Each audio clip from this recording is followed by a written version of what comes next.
दोस्तों नमस्कार, आदाब, सत श्री अकाल। चैट विद सुरेंद्र वत्स के नए एपिसोड में आप सबका स्वागत है।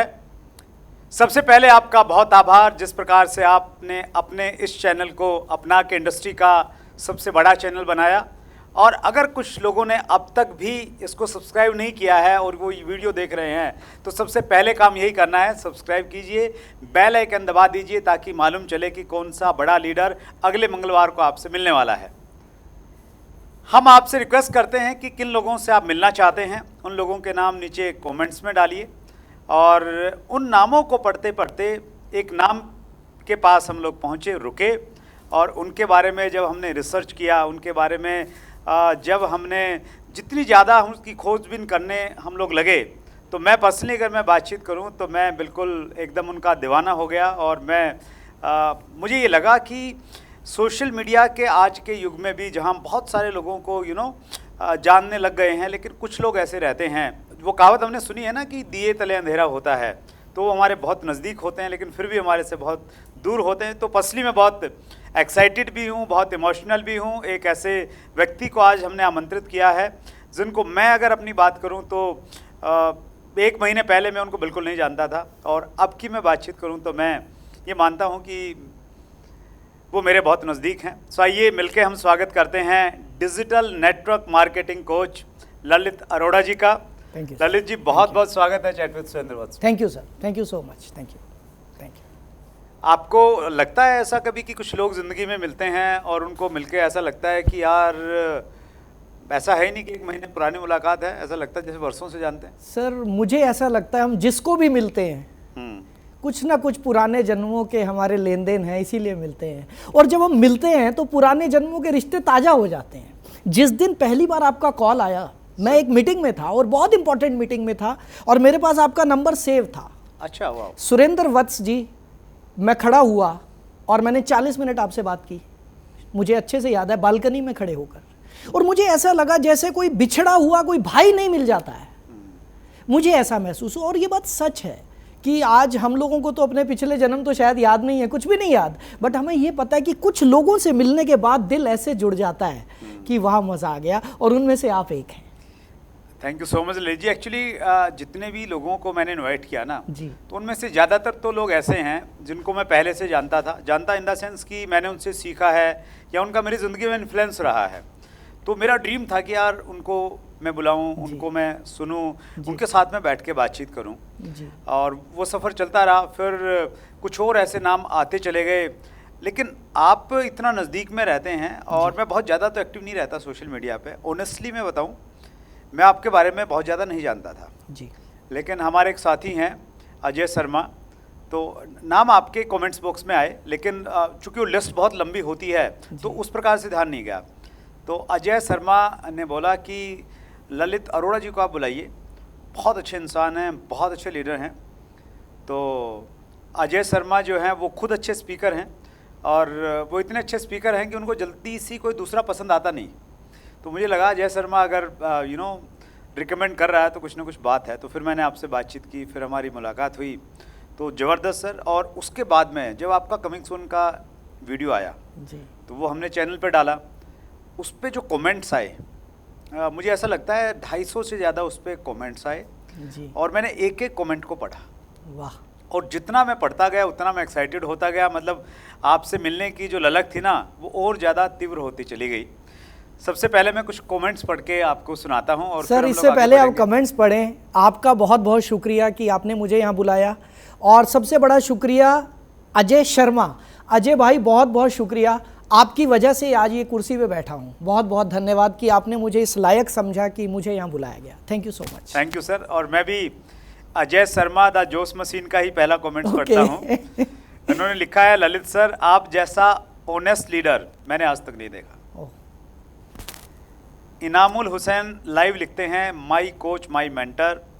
जोय रामदास लिखते हैं, I am excited because my coach mister Lalit Arora is coming, he is a wonderful MLM coach, amazing trainer. Pradeep Prajapati ने लिखा है, प्रदीप प्रजापति टाइगर, गरीबी से करोड़पति बनाने वाले real hero, love you so much. बड़ा business school, great value learning मिलने वाली है। कीवा छत्तीसगढ़ टीम ने लिखा है, ट्रेनर मतलब ललित अरोड़ा। और पवन मौर्य 64 ने लिखा है, आज मेरा ड्रीम पूरा हो गया है मेरे मेंटर को इस शो पर देखकर।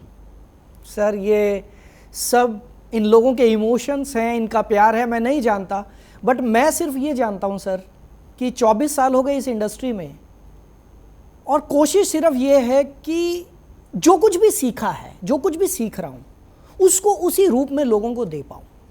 सिर्फ यही कोशिश है। अब बाकी शब्द इनके अपने हैं, इमोशन इनके अपने। मैं वाकई ऊपर वाले का इतना शुक्रिया अदा करता हूँ कि मैं, अगर मेरे शब्दों से किसी की ज़िंदगी में कोई परिवर्तन आए तो मुझे लगता है कि इससे बड़ी कोई बात ही नहीं है। That's great sir.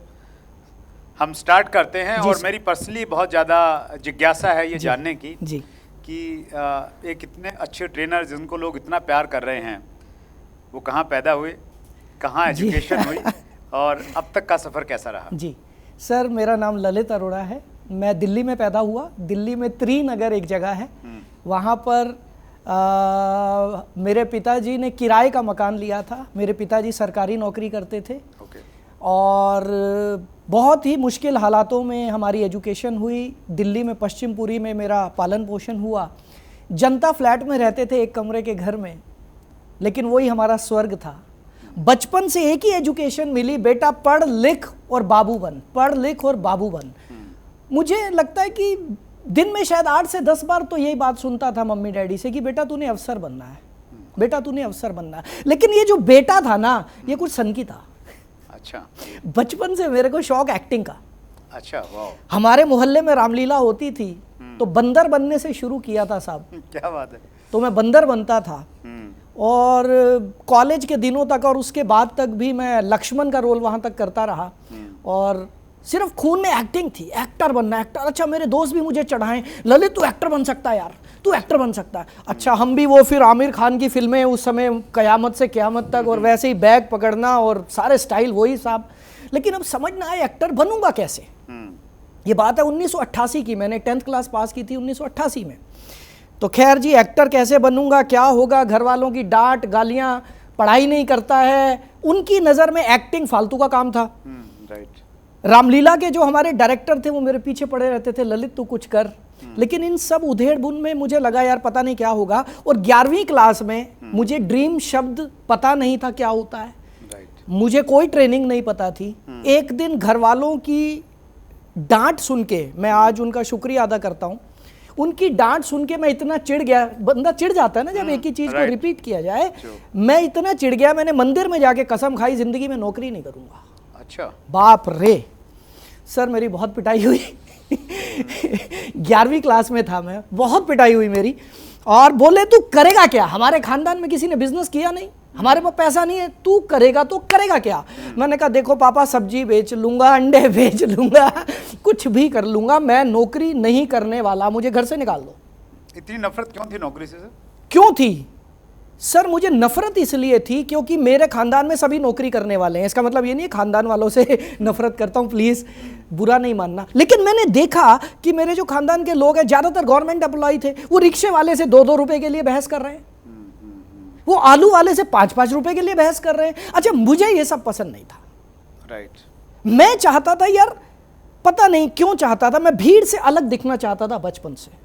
एक ही तमन्ना थी कि यार ये रिक्शे वाले से 2 रुपए कम ना कराऊं, मैं, मेरे पास इतना पैसा हो, आलू वाले से बहस ना करूं मैं, मेरे पास इतना पैसा हो। मैं अपनी मर्जी की जिंदगी जीना चाहता था। राइट। और ये जो उधेड़ बुन मेरे दिमाग में चल रही थी, ये और आगे चली और मैंने बिजनेस करने की सोची। 12वीं क्लास पास की, अच्छे नंबर आए। 12th क्लास के बाद मेरे कुछ दोस्त कंप्यूटर सीखने चले गए, कोई इंजीनियरिंग कर रहा है, कोई डॉक्टर कर रहा है, और मैं दर्जी बनने चला गया। सर मैं बहुत अच्छा टेलर हूँ।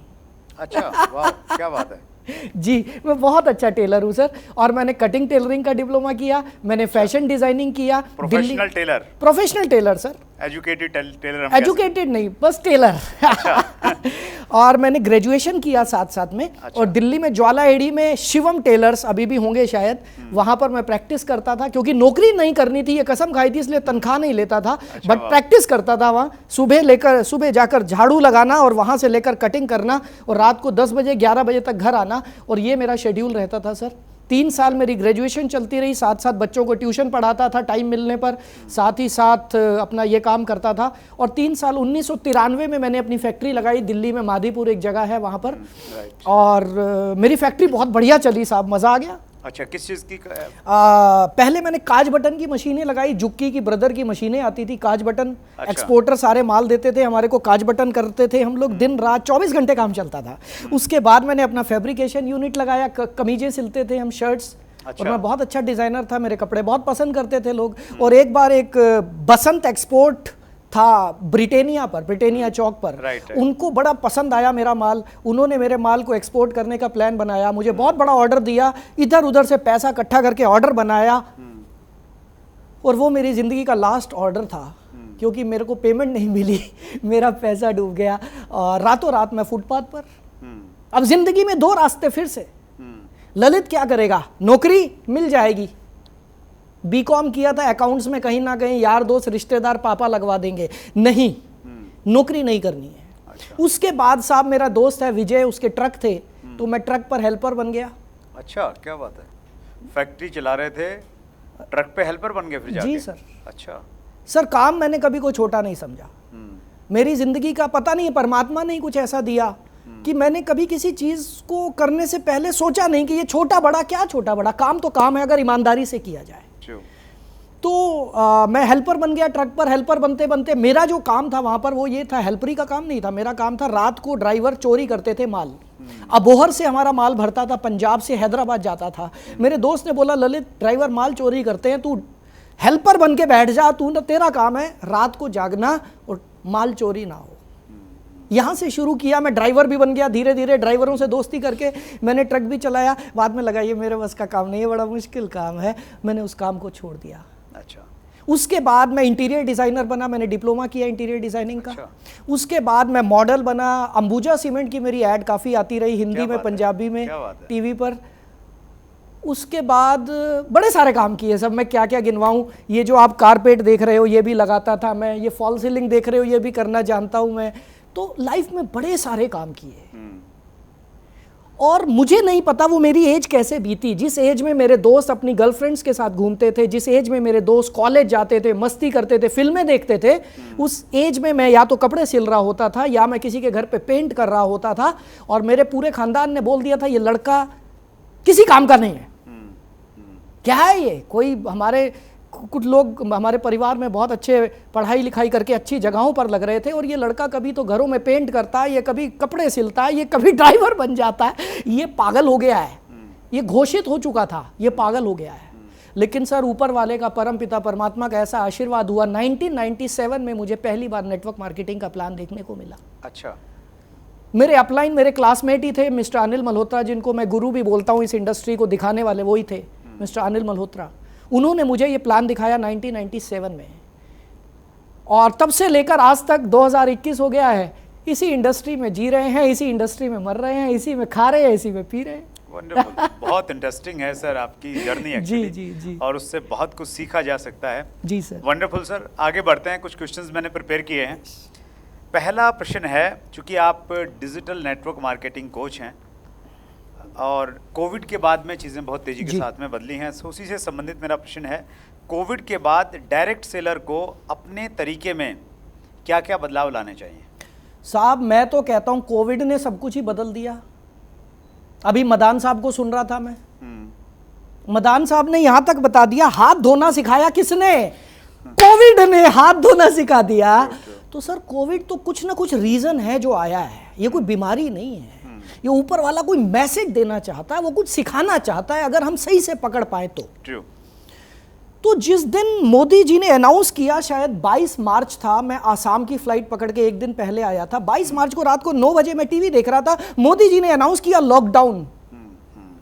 घर वाले खुश हो गए कि अब पापा घर पे रहेंगे, और पापा ने 9:30 बजे शेड्यूल बना लिया था कि कल से सुबह 4 बजे उठूंगा और कल से अपनी जिंदगी के वो काम करूंगा जो आज तक नहीं कर पाया, क्योंकि सर नेटवर्क मार्केटिंग में महीने में 25 दिन ट्रैवलिंग होती थी।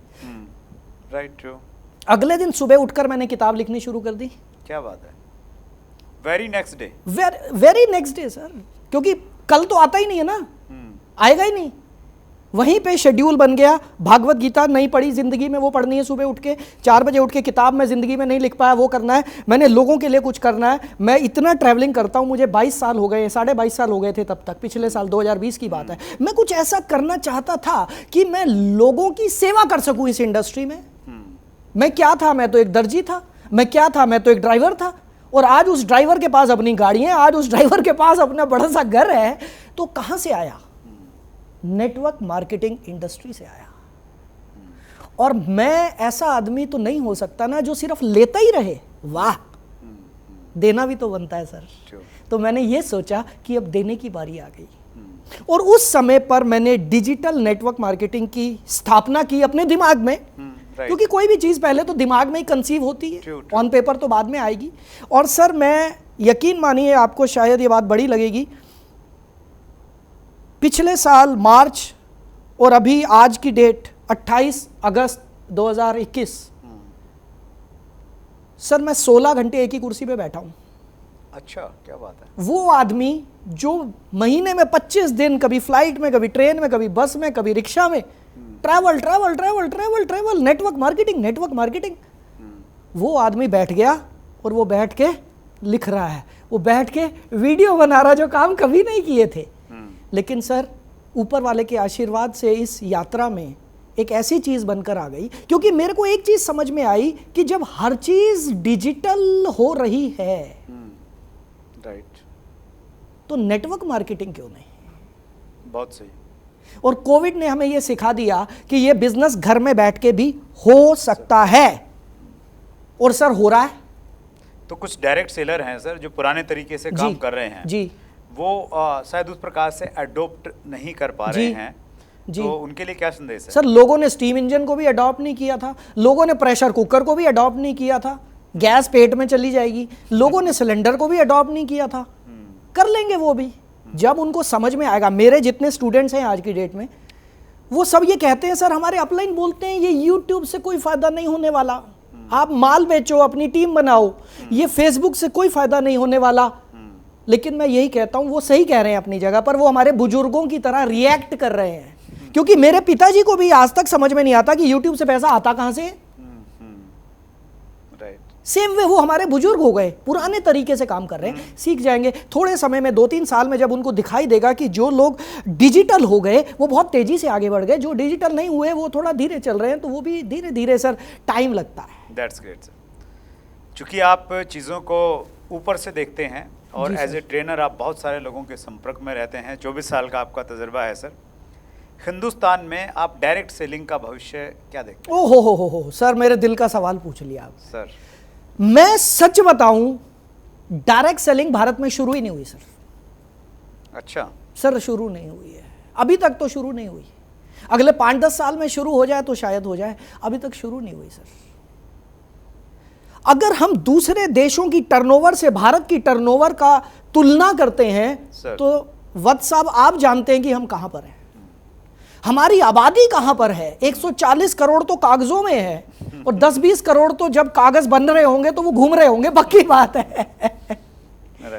राइट। सो मैं तो ये मानता हूं 150-160 करोड़ की आबादी है, तो हमारी टर्नओवर है क्या अभी? सर अभी तो शुरुआत भी नहीं हुई है।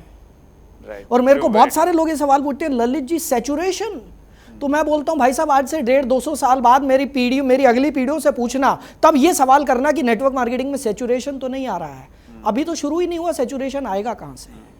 और प्रोडक्ट यूज करना है सर, कंज्यूम करना है, तो उसमें काहे का सैचुरेशन? सर आपने कौन सा अपना धर्म परिवर्तन करना है नेटवर्क मार्केटिंग करने के लिए? आप जो खाना खाते हो वही खाना खाओ, लाला जी की दुकान की जगह से हमारे से ले लो, दैट्स इट। तो अभी शुरू नहीं हुआ, ये तो हुई एक बात जी, शुरू भी होगा, यौवन पे भी आएगा और परचम भी लहराएगा, 100% लहराएगा सर। और मैं इस चीज को लेके इतना कॉन्फिडेंट हूं, क्योंकि सर किसी भी इंडस्ट्री को एस्टेब्लिश होने में समय लगता है सर। किसी भी चीज को जड़ें जमाने में टाइम लगता है। नेटवर्क मार्केटिंग को भारत में समय लगा, 1996-97 से शुरू हुआ, आज हमें 24 साल हो गए, 25 साल हो गए नेटवर्क मार्केटिंग को भारत में। अभी जड़ें जमी है, अभी तक तो गाइडलाइन आई है, रूल तो आए भी नहीं है। मैं तो मानता हूं नेटवर्क मार्केटिंग उस दिन शुरू होगी जिस दिन नेटवर्क मार्केटिंग के रूल आएंगे। राइट, ट्रू, सही कह रहे हैं आप। अभी तक तो हम खाली हिट एंड ट्रायल कर रहे हैं, हिट एंड ट्रायल कर रहे हैं, हिट एंड ट्रायल कर रहे हैं। सर नेटवर्क मार्केटिंग असली उस दिन शुरू होगी जिस दिन नेटवर्क मार्केटिंग के रूल आएंगे। तब तक हम लोगों को भी थोड़ी सी अकल आ चुकी होगी, मुझे थोड़ी सी अकल आ चुकी होगी कि ललित तूने इन सालों में क्या किया, क्या गलत किया, क्या सही किया, कैसे रेक्टिफाई करना है, कैसे अपने आप को करेक्ट करना है। ये सारी चीज़ें शायद मैं भी सीख चुका हूँगा और जो सीनियर लीडर्स हैं वो भी सीख चुके होंगे। तो सर भविष्य इतना ब्राइट है, इतना, लेकिन उन लोगों का ब्राइट है जिनके पास सब्र है, जो सीखने के लिए तैयार हैं और जो हड़बड़ी में नहीं बैठे, हाय मेरा चेक नहीं आया, हाय मेरा चेक नहीं आया। और यार सीख तो ले। स्कूल में गए हम 20-22 साल हमने पढ़ाई करी, एक बार हेडमास्टर को नहीं पकड़ा, हेडमास्टर साहब मैं रोज स्कूल आ रहा हूं बचपन से, कोई पैसा नहीं मिला। नेटवर्क मार्केटिंग ज्वाइन करते हैं 2 महीने बाद मेरा चेक नहीं आ रहा। भाई सीख तो ले यार। भविष्य उन्नत है लेकिन कंडीशन ये है जो सीखने के लिए तैयार हैं, बिना सीखे पेशेंस रखेंगे उनके लिए है। सर बिना सीखे तो चाय भी नहीं बनती है, तो नेटवर्क मार्केटिंग कहां से हो जाएगा। सपने हैं करोड़ों के, रोल्स रॉयस भी खरीदनी है, सब कुछ खरीदना है, लेकिन सीखूंगा नहीं तो भाई साहब कुछ नहीं होगा। That's great sir. एक प्रश्न मैं और पूछ रहा हूँ, क्योंकि जब अपॉर्चुनिटी होती है तो उसके साथ में कुछ इश्यूज भी रहते हैं साथ में। डायरेक्ट सेलिंग में हमारे देश में चूंकि नियम कानून नहीं थे, 2016 में गाइडलाइन आई जी, और उसके बाद में रूलिंग की बातचीत हो रही है, लेकिन उसके बावजूद भी सर बहुत सारी फ्रॉड कंपनियां आज भी आती हैं और आज एक नई चीज़ को लोग अपना रहे हैं MLM में, और वो है क्रिप्टो करेंसी।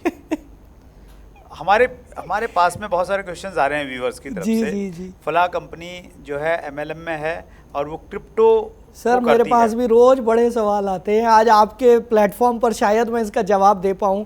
सर सबसे पहली चीज देखो, 5 उंगलियां बराबर नहीं होती हैं। राइट। किसी एक समूह में, किसी एक लोगों की भीड़ में सभी लोग अच्छे हों ऐसा कभी नहीं हो सकता, और सभी लोग बुरे हों शायद ऐसा भी नहीं हो सकता। ट्रू।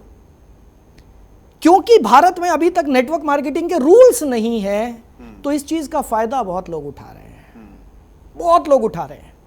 सर मैं सिर्फ आपका जो सवाल है क्रिप्टो के बारे में, मैं क्रिप्टो के अलावा और कंपनीज की बात करता हूं। भारत में लगभग हर रोज सैकड़ों नई कंपनीज खुलती है नेटवर्क मार्केटिंग को लेकर, जिनका नाम हमें और आपको पता भी नहीं चलता। राइट। हमें और आपको तो तब पता चलता है जब उनकी टर्नओवर 100-200 करोड़ हो जाती है। 100-200 करोड़ होने के बाद अगर वो कंपनी कामयाब हो जाती है तो हमें पता चलता है, या वो कंपनी भाग जाती है तो हमें पता चलता है। नहीं तो हमें पता भी नहीं चलता। बिल्कुल सही है। तो सर मेरे हिसाब से नेटवर्क मार्केटिंग किसे कहा जाए, तो इसका एक बड़ी अच्छी परिभाषा है मेरी नजर में। सैकड़ों परिभाषाएं हो सकती हैं। जो कंपनी आपको वैल्यू फॉर मनी दे रही है, जो कंपनी आपको ऑन द स्पॉट प्रोडक्ट या सर्विसेज दे रही है, और वो प्रोडक्ट और सर्विसेज वैल्यू फॉर मनी है, राइट, वो है असली नेटवर्क मार्केटिंग। और जो आपको वादा कर रही है कि तुम भैया ये ले लो, ये मेरा चश्मा है और ये पता नहीं किस किस ने लगाया था, महात्मा गांधी जी ने लगाया था, ये लो व्हाट्सअप आपको दे देता हूं, इसकी कीमत है 1.5 लाख रुपया, और साथ में 2 मेंबर और बनाओ 1.5 लाख के, गांधी जी का चश्मा उनको भी देंगे, आपको लाख रुपए का चेक मिल जाएगा। ये नेटवर्क मार्केटिंग नहीं है। It should be value for money, product और सर्विसेज साथ में होने चाहिए। कोई वादा नहीं होना चाहिए कि यहां सड़कें बन जाएंगी, ना, ऑन द स्पॉट मैंने अभी पैसा दिया, क्या मुझे अभी कुछ मिल रहा है या नहीं मिल रहा। और क्रिप्टो पे आ रहा हूं सर। हाँ जी, हाँ जी। पहली चीज तो क्रिप्टो करेंसी सर देखिए है क्या, यही समझ में नहीं आया। हमने तो करेंसी देखी थी जो नोट आप और हम लेते और देते थे, फिर हमने ये डिजिटल करेंसी देख ली, आप मुझे पेटीएम कर देते थे, मैं आपको कर देता था। अब ये एक ऐसी करेंसी आ गई जो आज तक किसी ने देखी नहीं है, जिसको कि फॉरेन कंट्रीज में कुछ कंट्रीज ने शायद वैलिडेट कर दिया है, भारत ने इसको वैलिडेट नहीं किया। अभी सुनने में ये आ रहा है कि जितनी भी इलीगल ट्रांजैक्शंस हो रही हैं मैक्सिमम क्रिप्टो के जरिए हो रही हैं। राइट। ये सुनने में आया कि ढेरों क्रिप्टो करेंसीज खुल गई और वो ये बोलते हैं कि तू मेंबर बना, तू मेंबर बना, और वो बोलते हैं हम नेटवर्क मार्केटिंग है।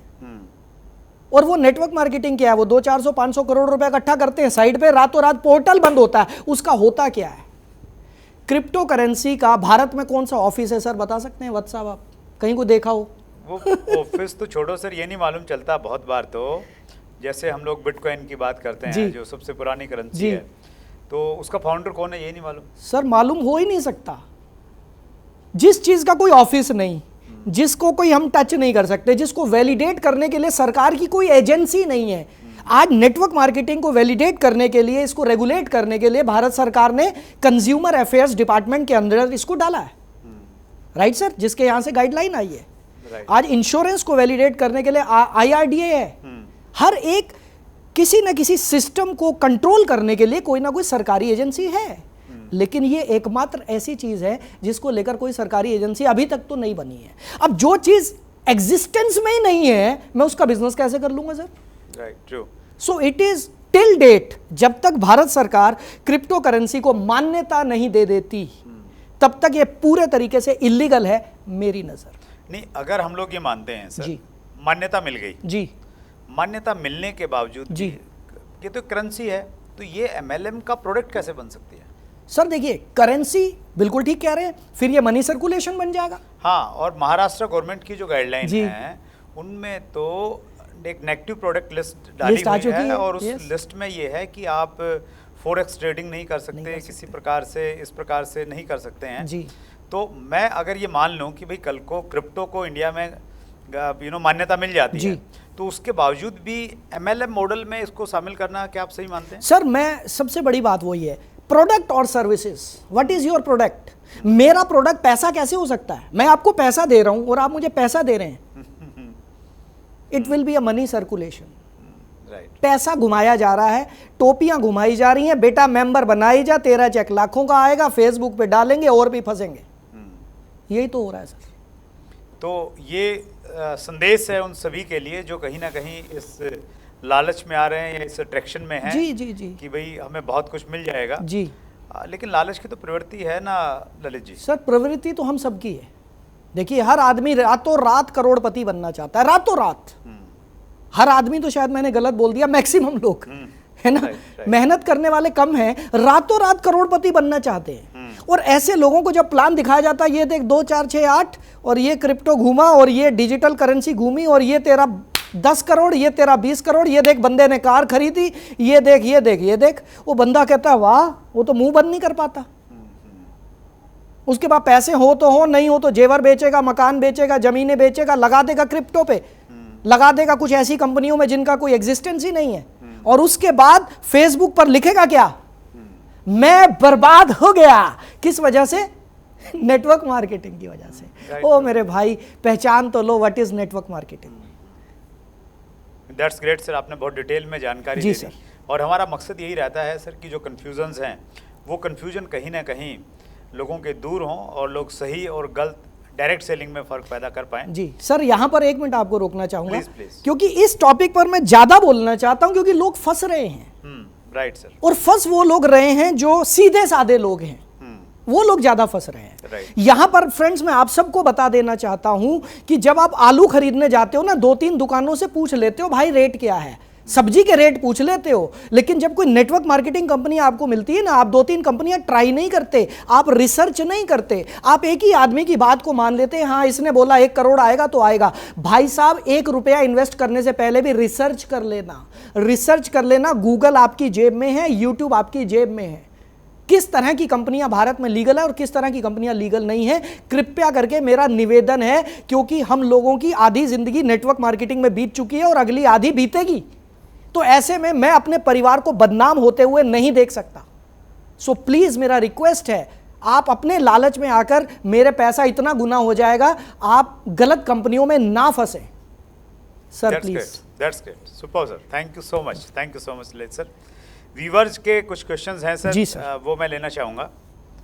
और एक क्वेश्चन ये सर बहुत सारे लोगों ने किया है, चूँकि कमेंट्स बहुत सारे हैं।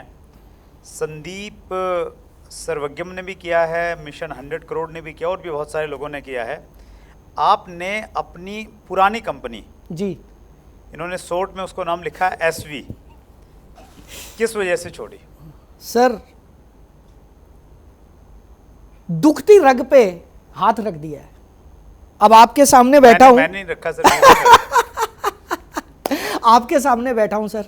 अब अगर सच बोलता हूं तो कुछ लोगों को प्रॉब्लम हो सकती है, और झूठ बोलता हूं तो मुझे प्रॉब्लम हो सकती है, तो मैं सच बोलूंगा। सर ये एक ऐसा सवाल है जो कि हजारों लोग मेरे से पूछ चुके हैं कि ललित जी आपने वो XYZ कंपनी क्यों छोड़ी। मुझे 17 साल हो गए थे उस कंपनी में काम करते हुए। अच्छा। I was the founder member, founder leader of that company. 6 जून सन 2001 को उसको ज्वाइन किया था। 17 साल उस कंपनी में काम किया। कभी इधर उधर देखा ही नहीं साहब। हम तो वो घोड़े हैं जो ऐसे लगे होते हैं ना, घोड़े के वो शादी में जो बारात में जाते हैं, है ना जी, वही है हम। बस जहां लग गए तो फिर लग गए, फिर इधर उधर देखना ही नहीं है। 17 साल नहीं देखा साहब। ऊपर वाले के आशीर्वाद से कुछ ऐसा हुआ कि मेरी ट्रेनिंग्स को लोगों ने पसंद करना शुरू किया, और पता नहीं परमात्मा की कुछ ऐसी कृपा हुई कि उस कंपनी ने पूरे इंडिया में मेरे सेमिनार्स कराने शुरू किए।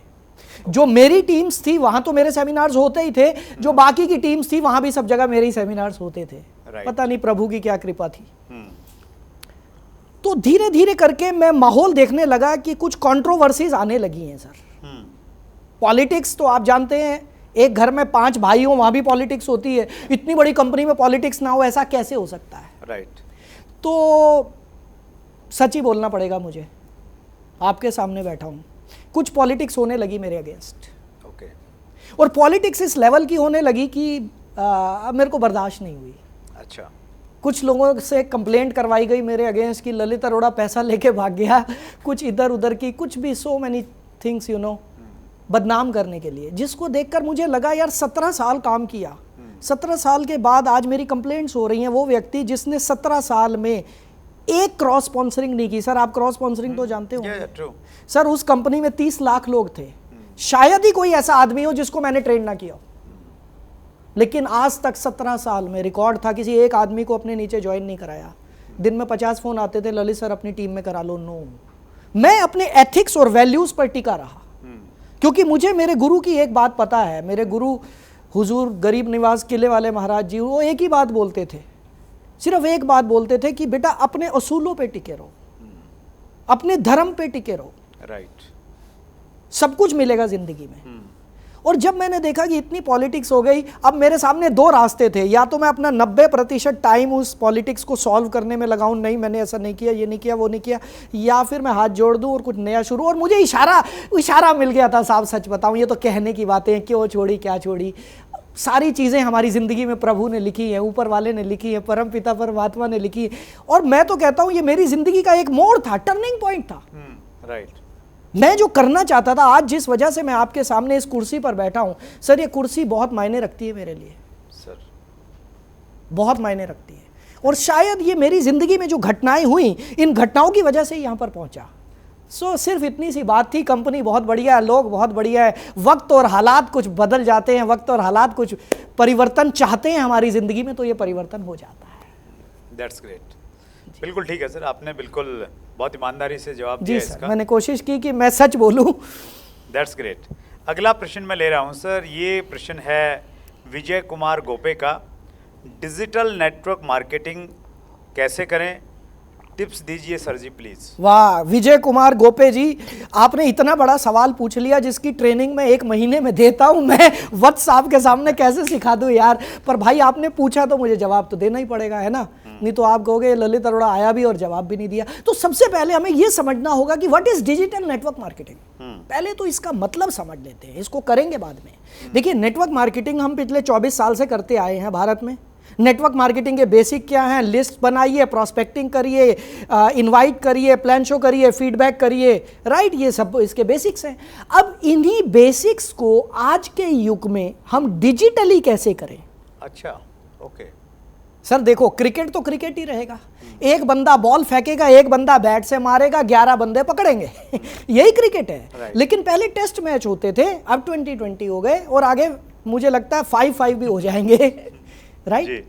तो नेटवर्क मार्केटिंग तो वही रहेगी।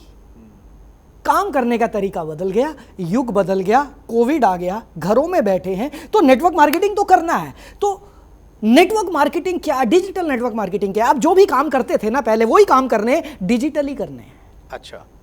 प्रॉस्पेक्टिंग हमने बड़ी करी, बसों में खड़े होकर, रेलवे स्टेशन पे, है ना, भाई साहब आपकी टाई बड़ी अच्छी लग रही है, और व्हाट्सअप कहते थे थैंक यू वेरी मच। तो आप क्या करते हैं भाई साहब, हम ये बोलते थे और हम नंबर एक्सचेंज कर लेते थे।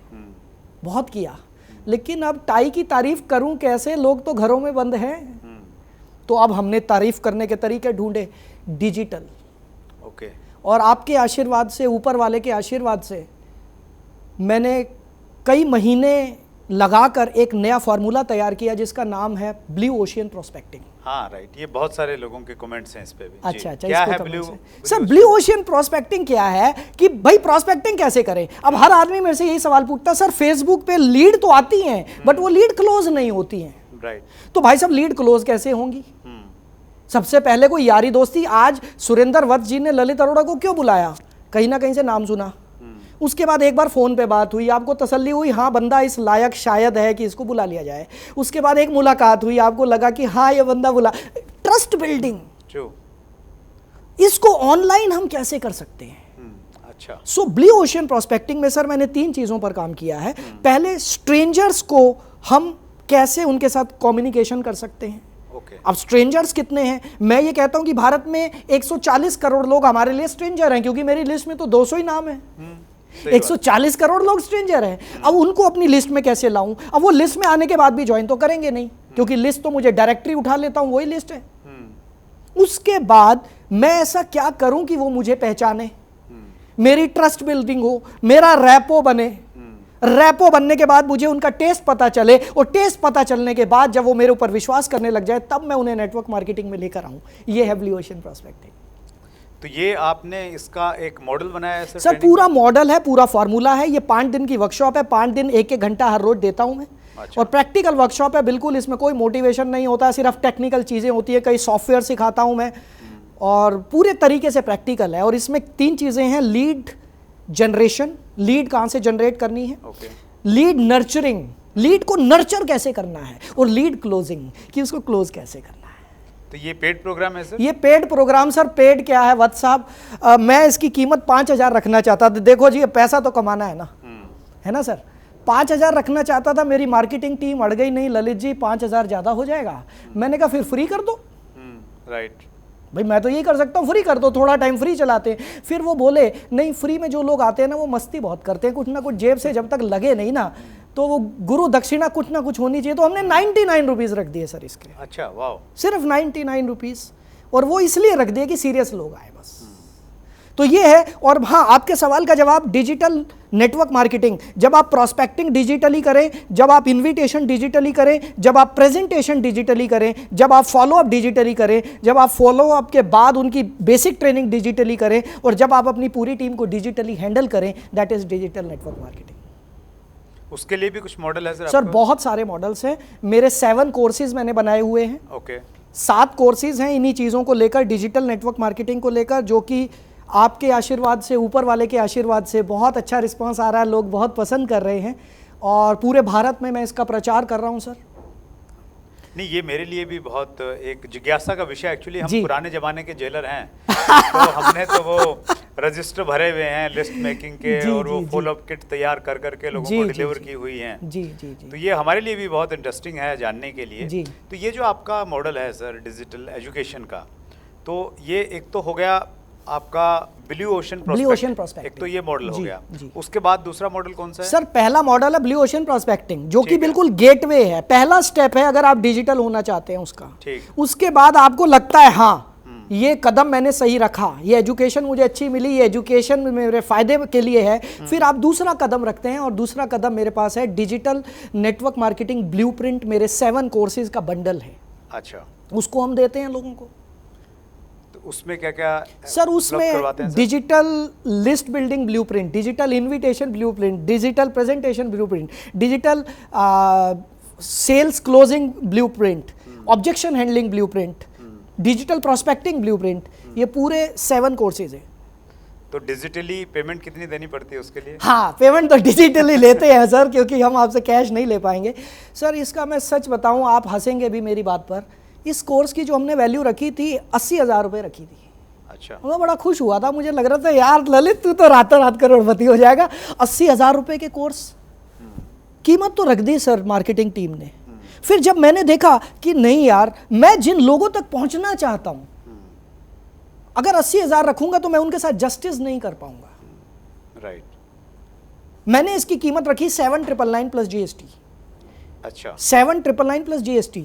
लेकिन जो लोग मेरे ब्लू ओशन प्रोस्पेक्टिंग को अटेंड करते हैं उनसे मैं लेता हूं सिर्फ 3,499 प्लस जीएसटी। और चैट विद सुरेंद्र वत्स के जो व्यूअर्स हैं, ये लर्निंग की क्लास है सर हमारे जी। पास में, वो थोड़ा सा डिजर्व करते हैं सर। सर वो तो सारे डिजर्व करते हैं, बिल्कुल। नहीं सारा तो फिर आपका मतलब ऑफिस कैसे चलेगा, स्टाफ कैसे चलेगा, तो उतनी ज्यादती तो हम नहीं कर सकते। वत्स साहब, आप नहीं जानते कि मेरी जिंदगी में आपकी इंपॉर्टेंस क्या है, और शायद मैं शब्दों में बयान भी नहीं कर सकता। I can feel sir. शायद मैं बयान भी नहीं कर सकता, क्योंकि पिछले काफ़ी समय से जब मैं आपके वीडियोस देखता था, मुझे लगता था कि नेटवर्क मार्केटिंग इंडस्ट्री को एक सूत्रधार मिल गया। मुझे लगता था कि एक इंसान मिला है जो इस बिछड़े हुए परिवार को इकट्ठा करेगा, और आप वही काम कर रहे हैं सर। और मैं भी अगर इस मिशन में, इस मकसद में अगर मैं भी एक तिनका बनकर जुड़ पाऊं तो शायद ये मेरा सौभाग्य होगा। नहीं, हम देखिए chat with Surendra Vats family से हम जुड़ गए। हम फ्रेंड्स मीट करते हैं हर साल सर जी, जनवरी या फरवरी में जी। तो उसमें तो हम लोग मिलते ही रहेंगे।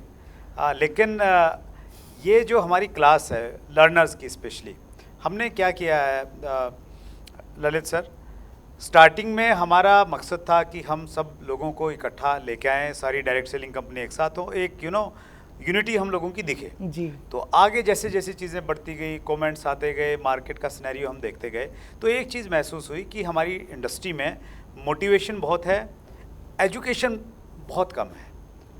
अब एजुकेशन की जब हम बातचीत करते हैं तो एजुकेशन के ऊपर में भी बहुत सारे कोर्सेज हैं वर्ल्ड वाइड, बहुत है।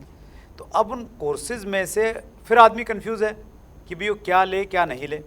तो उसको लेके हम ये छांटते हैं कि भाई बंदा कौन है, उसका एक्सपीरियंस क्या है, और एक्सपीरियंस करने के बाद में वो क्या लोगों को प्रोवाइड कर रहा है, और जो हमें लगे कि हाँ यार ये ठीक है, ये एक वैल्यू फॉर मनी वाला प्रोडक्ट है, जैसे हम डायरेक्ट सेलिंग में कहते हैं, तो फिर हम प्रोवाइड करवाते हैं हमारे व्यूअर्स को कि उस रेट में हम उनको वो एजुकेशन प्रोवाइड करवाएं जो उनको कहीं नहीं मिले। मतलब वो ललित अरोड़ा की ऐप पे जाएंगे, वहाँ पे भी वो उस रेट में एजुकेशन नहीं मिले जिस रेट में उनको CWSV एकेडमी में मिल जाएगी सर, बिल्कुल। तो कितने % डिस्काउंट देंगे सर? सर मैं आप जैसा बोलें वत्स साहब, लेकिन मैं एक काम करता हूँ, अब वत्स साहब का आदेश है, ये मेरे लिए एक आदेश है, तो मैं सभी व्यूअर्स को बोलना चाहूँगा कि जितने भी लोग इस कोर्स से जुड़ना है, actually this is not a course, this is a community. और इसके साथ मैं 52 वेबिनार्स आपको फ्री देता हूँ। हर हफ्ते मैं आपसे जुड़ता हूँ, हर हफ्ते आपके सवालों के जवाब देता हूँ। अगर आपको इन कोर्सेज में कोई भी प्रॉब्लम आ रही है, एक्चुअली में वीडियो देखना बहुत आसान है साहब, उस वीडियो को जब हम इंप्लीमेंट करने जाते हैं मार्केट में दिक्कत असली तब आती है कि ललित जी आपने तो बोल दिया था ये कर ले, अब जब करने जा रहा हूं तो यहां फंस गया। तो अब जब फंस गया तो ललित जी तो बिजी हैं, उनको पकड़ूं कहां से? तो मैं साथ में 52 वेबिनार्स फ्री देता हूं अपने। अच्छा जी, इस 3499 में कोर्सेज तो मिलेंगे, साथ में मेरे 52 वेबिनार्स, जिसमें से एक वेबिनार की कीमत 1000 है, 52,000 के मेरे वेबिनार फ्री मिलते हैं। तो मैं आप सबके लिए ऑफर करना चाहूँगा जो रेट आपको कहीं नहीं, मेरी वेबसाइट पे भी नहीं मिलेगा, राइट। सो पूरे डिस्काउंट्स के बाद हम 3499 प्लस GST का दे रहे हैं। आप सर 10% और कम करवा दो, इसमें क्या दिक्कत है? Thank you so much sir. लेकिन एक वादा आपको ये करवाना पड़ेगा कि जो लोग इस कोर्स को लेंगे वो सीरियस होंगे, वो देखेंगे, बीच बीच में आप अपने चैनल पे ये बोलते रहना बस। हमारे यहाँ तो सीरियस व्यूअर्स ही हैं सर, बस हमारे यहाँ भीड़ नहीं है। मुझे लगेगा सर मेरी मेहनत सफल हुई। एक्चुअली प्रॉपर एजुकेशन जाना जरूरी है सर। देखिए हमारे देश में इतनी बड़ी अपॉर्चुनिटीज़ हैं, तो और जब अपॉर्चुनिटीज़ बड़ी होती हैं तो जैसे डायरेक्ट सेलिंग में बहुत सारी कंपनी आ गई, बहुत सारे लोग आ गए, तो ट्रेनिंग के फील्ड में भी उस प्रकार की चीज़ें हैं। तो हम ये समझते हैं कि हम एक सही चीज़ जो लोगों की ज़िंदगी में वैल्यू ऐड करे, जिससे उनको अचीवमेंट्स मिले, तो वैसे लोग होना जरूरी हैं और वैसा कंटेंट होना जरूरी है। Exactly. सो इस ऑफर के लिए बहुत बहुत धन्यवाद ललित सर। सब आपका ही है जी, मैं कौन होता हूँ ऑफर देने वाला, सब आपका है sir. Thank you so much. Last प्रश्न में ले रहा हूँ सर जी। और ये प्रश्न है योगेश बारवुड का। सर मैं नेटवर्क मार्केटिंग कंपनी स्टार्ट करना चाहता हूँ, प्लीज सजेस्ट। ओ योगेश रुक जा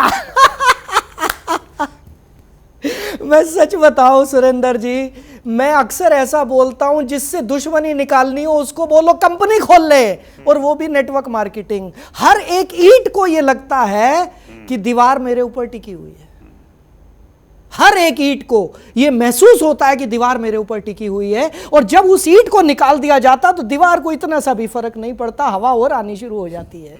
राइट। सो योगेश मेरे भाई, मैं आपको बता दूं, हो सकता है आप नेटवर्क मार्केटिंग के बहुत अच्छे लीडर हों, राइट। और नेटवर्क मार्केटिंग के ज्यादातर लीडर्स जब किसी ऊंचाई पर पहुंचते हैं तो उनको यह महसूस होने लगता है कि ये नेटवर्क मार्केटिंग का कंपनी का जो मालिक है वो ज्यादा कमा रहा है, तो क्यों ना सारा का सारा गुड़ मैं खुद खा लूं।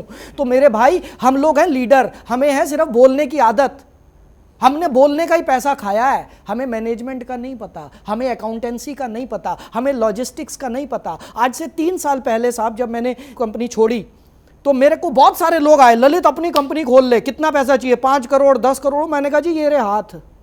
1998 में मेरे अपलाइन थे ऑस्ट्रेलिया से, उन्होंने एक बात बोल दी थी, और वो बात ये थी, fools makes the company and wise work in them. क्या बात है, क्या बात है। जी हाँ sir, fools makes the company and wise work in them. ये कुछ तो सोच के बोला होगा बंदे ने। ऑस्ट्रेलिया का रिचेस्ट आदमी था, कोई ऐरा गहरा आदमी तो नहीं था साहब। आज ललित अरोड़ा जो कुछ भी है, सिर्फ मुझे ये पता, मैंने 24 साल लोगों के साथ काम किया है, मैंने उनकी सेवा की है, मुझे क्लोजिंग करनी आती है, मुझे इनविटेशन करना आता है। मेरे को कोई बोले कि ललित तू कुर्सी पे बैठ जा, कंपनी चला, भाई साहब ललित अरोड़ा कहां से चला लेगा? योगेश पैसा डूब जाएगा तेरा, बता रहा हूं मैं। अगर आपको मैनेजमेंट का एक्सपीरियंस नहीं है, नेटवर्क मार्केटिंग में प्रॉब्लम कहां आती है, अब ये भी बता देता हूं, मेरे बहुत सारे दोस्तों ने भी बनाई है। अब एक लीडर को लगता है मेरे साथ टीम तो है, अपनी कंपनी बना लेता हूं, प्रॉफिट डबल हो जाएगा। अब आपकी टीम आपको खींचती है क्योंकि आपकी टीम आपको एज अ लीडर चाहती है। अब आपका स्टाफ आपको खींचेगा क्योंकि उनको एमडी चाहिए। आप एक ही रूप में 2 रूप कैसे धर लोगे यार? नहीं हो सकता पॉसिबल, बड़ा मुश्किल है योगेश। सोच समझ के कदम लेना, कंपटीशन इतना भयंकर हो चुका है। अगर 10 20 50 करोड़ कम से कम लगाने के लिए तो सोचना, नहीं तो सोचना मत। कोई अच्छी नेटवर्क मार्केटिंग कंपनी ज्वाइन कर लो, उसमें ज़्यादा कमा लोगे। थैंक यू सो मच, बहुत डिटेल में आपने जानकारी दी और प्रैक्टिकल आप उसका एक्सपीरियंस भी है आपके पास में ललित सर। इतना सारा समय देने के लिए और स्पेशली जो ऑफ़र आपने हमारे व्यूवर्स को दिया है, आपकी बेहतरीन जो एजुकेशन प्रोग्राम है, उसके लिए बहुत धन्यवाद। और व्यूवर्स को मैं कहना चाहता हूं, सर ने जो हमें प्रोवाइड करवाया है ऑफ़र, उसका हम लोग डिस्क्रिप्शन में एक लिंक डालेंगे, उस पर जाके वो ऑफ़र आप उपलब्ध कर सकते हैं, आप उसका फ़ायदा उठा सकते हैं। ज्ञान आपके पास में ललित सर बहुत ज़्यादा है, सब आपसे सीखा है सर। आपके अंदर एनर्जी का जो फ्लो है वो ज़बरदस्त है, लेकिन एक एपिसोड में उसको समाया नहीं जा सकता। बहुत जल्दी दोबारा मुलाकात करेंगे, एक और वीडियो शूट करेंगे। बिल्कुल और सर। बहुत सारे प्रश्न हैं व्यूअर्स के मेरे पास में, वो अगले इंटरव्यू में हम शूट करेंगे। Right sir. समय निकालने के लिए दिल की गहराई से बहुत बहुत धन्यवाद। Thank you so much. और मैं सभी व्यूअर्स को एक बात बोलना चाहूँगा, देखिए मैं आज के समय में जो काम कर रहा हूँ, ट्रस्ट मी, मेरे को परमात्मा ने, नेटवर्क मार्केटिंग इंडस्ट्री ने वो सब दिया जो मेरे सपने थे। मैं अब गिव बैक करना चाहता हूं, मैं इस समाज को वापस देना चाहता हूं। इस इंटरव्यू में मैंने दिल से कोशिश की है कि मैं जो बोलूं पूरी ईमानदारी से बोलूं, लेकिन क्या आप उस ईमानदारी से सुन भी रहे हैं या नहीं, ये मुझे पता कैसे चलेगा यार? मुझे कैसे पता चलेगा कि मैं और वत्स साहब इतनी गर्मी में 3 AC लगे हुए हैं, फिर भी पसीने आ रहे हैं, हम लोग बोल ही जा रहे हैं, आप सुन भी रहे हो? हेलो, सुन रहे हो? कमेंट करो, कमेंट करना यार, मेरे कमेंट कर और बताना कैसा लगा, बताना, क्योंकि आपके कमेंट ही तो हमारे लिए ऑक्सीजन है यार। नहीं तो हम तो बंद कमरे में कैमरे लगे हुए हैं, कैमरों से बात कर रहे हैं। हमने पूरी जिंदगी में कैमरे से बात ही नहीं की, हमने तो पब्लिक से बात की है। सो अगर आप चाहते हैं कि ये प्लेटफॉर्म आपको और ज़्यादा अच्छे ट्रेनर से मिलवाए, और ज़्यादा अच्छी ट्रेनिंग्स दे, तो कमेंट ज़रूर करना, आपके कमेंट मैं खुद पढ़ूंगा। थैंक यू सो मच, बहुत बहुत शुक्रिया आप सबका, बहुत बहुत शुक्रिया। Thank you. सो ये थे ललित अरोड़ा जी, डिजिटल मार्केटिंग कोच हैं। बदली हुई दुनिया में, बदली हुई परिस्थितियों में लोगों को सिखा रहे हैं किस प्रकार आप फिजिकल से डिजिटली में आएँ, और हेल्प भी कर रहे हैं अपने तरीके से। अगले मंगलवार को रात्रि 8 बजे फिर एक बड़ी शख्सियत से मुलाकात होगी। अपना ख्याल रखिएगा, बहुत बहुत धन्यवाद।